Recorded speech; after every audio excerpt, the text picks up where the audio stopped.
बिस्मिल्लाहिर्रहमानिर्रहीम।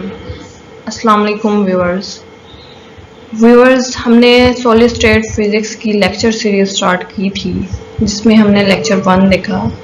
हमने crystal structure chapter number 1 start किया था और इसमें हमने पढ़ा था कि फर्स्ट पे कि सॉलिड स्टेट फिज़िक्स क्या होती है। ठीक है, बेसिकली अगर मैं रिव्यू दूँ अपने लेक्चर 1 का, वो ये था कि लेक्चर 1 में हमने देखा कि सॉलिड स्टेट फिज़िक्स क्या होती है, इसमें हम किन चीज़ों को स्टडी करते हैं।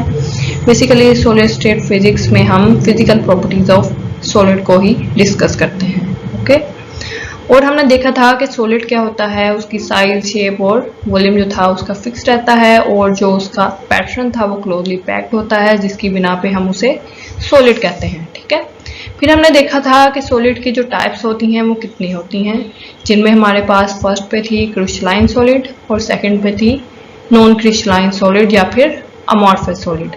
क्रिस्टलाइन सॉलिड में हमने एग्जांपल्स देखी थी डायमंड की और मेटल्स की। ठीक है, और हमने जो नॉन क्रिस्टलाइन सॉलिड थे उनके लिए एग्जांपल देखी थी पॉलीमर्स, और हमारे पास आ जाती थी एग्जांपल ग्लास और प्लास्टिक की। ठीक है, नॉन क्रिस्टलाइन के लिए। और फिर हमने देखा था कि क्रिस्टलाइन सॉलिड की फर्दर टाइप्स कौन कौन सी थी, सिंगल क्रिस्टलाइन सॉलिड और polycrystalline solid. Single crystalline solid को आप सेमी क्रिस्टलाइन सॉलिड भी बोल सकते हो। ठीक है, हमने इनको डिस्कस किया था अपने प्रीवियस लेक्चर में। ठीक है, अगर आपने वो लेक्चर नहीं देखा तो आप देख भी सकते हैं, मैंने नीचे डिस्क्रिप्शन में आपको लिंक दे रखा है। ठीक है, तो चलिए आज का हमारा जो लेक्चर है वो क्रिस्टल स्ट्रक्चर के ऊपर है कि हमारा क्रिस्टल स्ट्रक्चर जो है वो कैसे फॉर्म होता है। ठीक है, तो ये हैं हमारी लेक्चर 2 की आउटलाइंस। आज हम डिस्कस करने वाले हैं कि what are the requirements to form a crystal structure. Okay, कि हमें किसी क्रिस्टल स्ट्रक्चर को फॉर्म करने के लिए किन किन चीज़ों की रिक्वायरमेंट पड़ती है। ठीक है, सेकंड पे हम देखेंगे कि स्पेस लैटिस क्या होती है, या पॉइंट लैटिस या ब्रेविस लैटिस क्या होती है। ठीक है, ये इनके डिफरेंट नेम।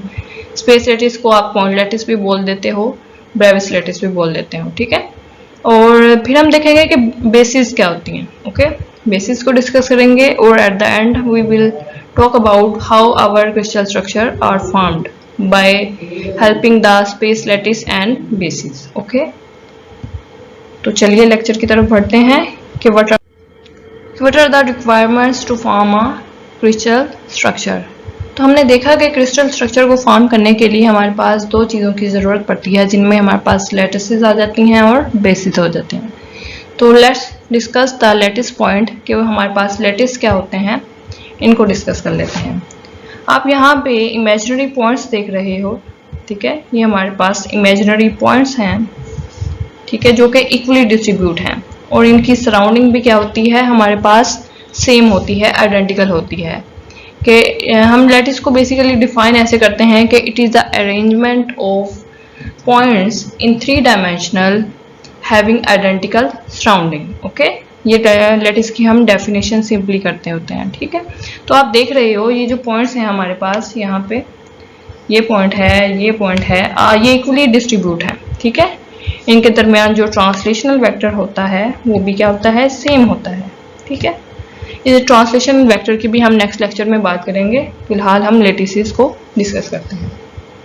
ठीक है, तो एक पॉइंट से दूसरे पॉइंट तक जाने के लिए हमें ट्रांसलेशन वेक्टर की जरूरत होती है, और एक पॉइंट से दूसरे पॉइंट क्या होता है, आइडेंटिकल पोजीशन पे होता है, आइडेंटिकल सराउंडिंग होती है। अब इस पॉइंट के लिए भी आप देखो ये आइडेंटिकल सराउंडिंग होगी, इस पॉइंट के लिए भी आइडेंटिकल सराउंड होगी with respect to this point. ठीक है, कोई भी आप पॉइंट उठा के देख लो तो उसकी आइडेंटिकल सराउंडिंग होगी। तो ऐसी अरेंजमेंट को हम कह देते हैं कि ये हमारी क्या है, लैटिसेस हैं। ठीक है, नीचे मैंने आपके पास डेफिनेशन भी लिखी है, a set of points in which every point has exactly the same environment or surrounding। ठीक है, कि ऐसे पॉइंट्स का सेट जो कि हमारे पास इक्वली डिस्ट्रीब्यूट हों और उनकी सराउंडिंग क्या हो, सेम हो, या उनके लिए आइडेंटिकल पोजीशन हो। ठीक है, उनकी सराउंडिंग क्या हो, आइडेंटिकल हो। ठीक है, तो ऐसे लैटिसेस को हम कह देते हैं कि वो हमारे पास क्या है, स्पेस लैटिस है, या सिंपल लैटिस है, या फिर ब्रेविस लैटिस है। ओके, तो नीचे हमने ये भी लिखा है कि हम सिंपल लैटिस को क्या कहते हैं, ब्रेविस लैटिस भी कहते हैं। ठीक है, और सेकंड पे हमने बात करनी थी बेसिस की। अब बेसिस हमारे पास एक्चुअली क्या है, ये जो आपको ब्लैक डॉट दिख रहा है यहाँ पे, ठीक है। ये ब्लैक डॉट जो है वो हमारे पास जो क्या कहते हैं स्मॉल सर्कल जो है ब्लैक का, और ये जो रेड का है हम सपोज कर लेते हैं ये Na का है हमारे पास, और ये Cl का है एटम, ठीक है। तो ये हमारे पास अगर टोटल देखें हम NaCl के हमारे पास डिफरेंट एटम्स का ग्रुप है, ठीक है। ये होल क्रिस्टल जो है वो हमारे पास क्या है NaCl का ग्रुप है, ठीक है। तो ऐसे ग्रुप ऑफ एटम या आयंस और या फिर molecule which are attached to a lattice point is called the basis, ठीक है। अब यहाँ पे हमारे पास एक लेटिस पॉइंट था, ठीक है। अगर हम इनकी जगह पे रिप्लेस करवा देते हैं किसके, इन एटम्स को, ठीक है। ये जो भी हमने बनाए Na और Cl का, सपोज ये स्मॉल सा Cl का है और ये जो हमारे पास ब्लैक वाला था वो किसका था, Na का था, सोडियम का था, ठीक है। तो अगर हम देखें कि हमारे पास जो ये ग्रुप्स है एटम्स का, ये क्या बना रहा है, एक बेसिस बना रहा है, ठीक है। और ये कैसे बनाता है बेसिस, इन पॉइंट्स को रिप्लेस करके विद दीज एटम्स या आयंस या मॉलिक्यूल्स के साथ, ठीक है। तो हमारे पास बेसिस क्या हुई, इसकी डेफिनेशन हम करते हैं, the group of atoms, ions और molecule which are attached to a lattice point is called basis, okay. तो आ गए हैं हम अपनी नेक्स्ट स्लाइड पे, जो कि है क्रिस्टल स्ट्रक्चर को हम फॉर्म कैसे करते हैं, ठीक है। अभी हमने बात की है ब्रेविस लैटिस की या सिंपल लैटिस की और बेसिस की, ठीक है। बेसिकली जो क्रिस्टल स्ट्रक्चर की फॉर्मेशन है वो बेस ही इन दो चीज़ों के ऊपर करती है। ब्रेविस लैटिस और बेसिस का सम जो होता है वो हमें क्या दे देता है, एक क्रिस्टल स्ट्रक्चर दे देता है, ठीक है। तो यहाँ पे देख लेते हैं कि ये कैसे बनाया है। यहाँ पे वो लिखता है Bravais lattice plus basis is equal to crystal structure, okay. तो ब्रेविस लैटिस के लिए क्या लिखता है, हाउ टू रिपीट, कि हमें इन पॉइंट्स को कैसे रिपीट करवाना है। हमें इन पॉइंट्स को आइडेंटिकली रिपीट करवाना है कि एक के बाद दूसरा पॉइंट जो है वो आइडेंटिकल सराउंडिंग रखता हो। यही हमने लैटिस में पढ़ा था ना, कि लैटिस हमारे पास क्या होते थे, कि हम उसको डिफाइन करते थे कि the arrangement of points in 3 dimensional having identical surrounding, ठीक है। कि ऐसे पॉइंट्स जो कि हमारे पास आइडेंटिकल सराउंडिंग रखते हो किसी 3 डायमेंशनल पैटर्न में, तो हम उसे क्या कह देते हैं कि वो हमारे लैटिस है या ब्रेविस लैटिस है, ठीक है। तो बेसिस के लिए हमने चेक किया था, इसमें है हाउ टू रिपीट और इसमें है व्हाट टू रिपीट। अब व्हाट टू रिपीट का क्या मतलब है कि हमें इन लैटिस पॉइंट की जगह पे क्या रिपीट करवाना है। हमें इन लैटिस की जगह पे कोई एटम रिप्लेस करवाना है, ग्रुप ऑफ एटम रिप्लेस करवाना है, आयन रिप्लेस करवाना है या ग्रुप ऑफ आयन रिप्लेस करवाना है, ठीक है।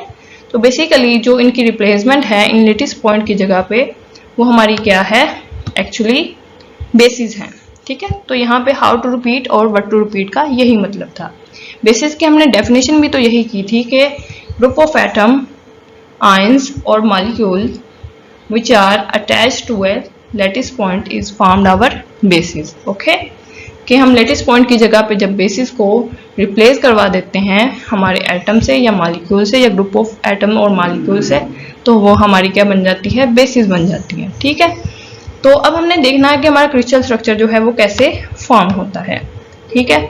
तो यहाँ पे हमारे पास लैटिस का एक ग्रुप बना हुआ है, ठीक है। ये हमारे पास लैटिस का एक क्रिस्टल है जो कि हमारी 2D में है, और इसको हम जब सम अप करवाएंगे, इसमें ये हमारे पास कोई मॉलिक्यूल है, सपोज ये हमारे पास NaCl का मॉलिक्यूल है। ये जो ब्लैक वाला है ये डिनोट करवा रहा है हमारे Na को, सपोज कर लेते हैं ना समझने के लिए, और जो Cl वाला है वो रेड को डिनोट करवा रहा है। अगर मैं इधर आपको अलग अलग से शो करवाऊँ कि जो ब्लैक वाला है हमारे पास वो हमारी Na के लिए है, ठीक है, और जो हमारे पास रेड वाला है वो Cl के लिए, ठीक है। तो ये एक मॉलिक्यूल बन जाता है किसका, NaCl का, ठीक है। तो अब हमने क्या करवाना है, बेसिस का काम ही क्या होता है, इन लैटिस पॉइंट की जगह पे हमने रिप्लेस करवाना होता है किनको,